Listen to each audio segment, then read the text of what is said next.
আজকে আমরা জানব পাস্ট ইনডিফিনিট টেন্সের উদাহরণ।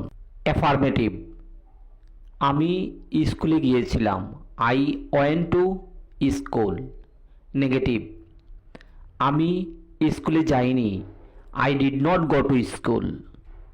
ইন্টারোগেটিভ, আমি কি স্কুলে গিয়েছিলাম, did I go to school.